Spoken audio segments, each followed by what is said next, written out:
सुदर्शन घोडेकर, आज मी छत्रपती शिवाजी महाराजांविषयी माझे मनोगत व्यक्त करत आहे. ते तुम्ही शांतचित्ताने ऐकावे ही नम्र विनंती. आज 19 फेब्रुवारी, आज आपण छत्रपती शिवाजी महाराजांची जयंती साजरी करत आहोत.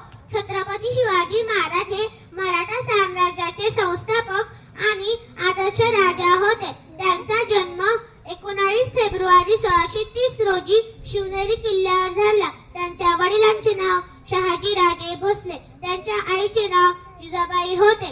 त्यांनी वयाच्या 15व्या वर्षी रायरेश्वराच्या मंदिरात स्वराज्य स्थापनेची प्रतिज्ञा घेतली.